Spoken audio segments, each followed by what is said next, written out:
ભરૂચ કસક પર આવેલી યુનિયન બેંકમાં એક બેન સાથે ફ્રોડ થયું છે. શું નામ છે બેન તમારું? શું થયું છે બેન તમારું?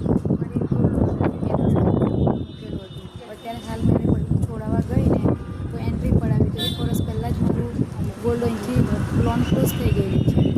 તો હવે મારે શું કરવું હવે? હા, પૈસા લઈને બીજું આવ્યું કે છે કે તમારી લોન ક્લોઝ થઈ ગયેલી છે. બરોબર. અને બેંકના મેનેજર સાથે વાત કરી તો બેંકના મેનેજર તમને શું જણાવે છે? બેંકના મેનેજર એવું કહે છે કે તમે કોઈ તો લખાણ આપ્યું હશે, બાકી એમને ના ઉપડે. તો બેન તમે કોઈ ઉપાડવા માટે આવે પોતે જાતે આવેલા હતા? ના, હું આવી જ નથી કે હું તો વ્યાજ ભરવા પણ નહોતી આવી એટલી વાર. બરોબર. તો એની માટેનું કોઈ એપ્લિકેશન કે કંઈ તમે ફોર્મ ભરવા માટે આવ્યા હતા? ના, બરોબર. અને બેન તમે કયા ખાતામાં મૂક્યું હતું? ગોલ્ડ લોનમાં સેવિંગ ખાતું છે મારું, એ લોકો ગોલ્ડ લોનનું અંદર આપેલું છે. બરોબર. અને બેન તમે અત્યારે પૈસા લઈને આવ્યા તો વચ્ચે તમારી વચ્ચે જે વ્યક્તિઓ હતું તેનું નામ શું છે?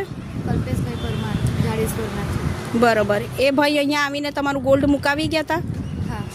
અને જ્યારે છોડાવવાનું હતું ત્યારે તમને ઇન્ફોર્મ કરી હતી? ના. ઓકે. અને એ ભાઈ સાથેનું તમારો કોઈ કોન્ટેક્ટ છે અત્યારે? છે. એ ખાલી ફોન પર વાત કરે છે કે રૂબરૂ આવીને મળી ગયા છે? એ પર ફોન પર વાત કરે છે કે હું માસી તમારું સોનું મારી પાસે છે, હું તમને ખોલી આપું છું, તમે પૈસા લઈને આવો. આજે 2 દિવસથી હું પૈસા લઈને ફરું છું, પણ એ ભાઈ હાજર થતો મારી સામે આવતો નહીં. બરોબર. 1 વાગે આવું, 2 વાગે આવું, પણ આજે 2 દિવસ કરી નાખ્યા.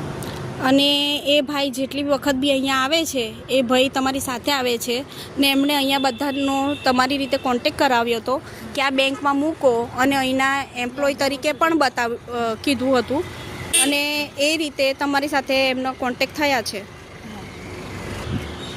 એ ફોન પર જણાવે છે તો તમને શું કહે છે? એવું કહે છે કે માસી હું અડધો કલાકમાં આવું છું, કસક ઓફિસે જ ભેગા થઈએ છીએ, અહીંયા ભેગા થઈએ છીએ, પણ એ મળતો સોનું અહીંયા છે, સોનું સેફ જ છે તમારું, તમે પૈસા લઈને આવો, કસક આપણે ભેગા થઈએ છીએ.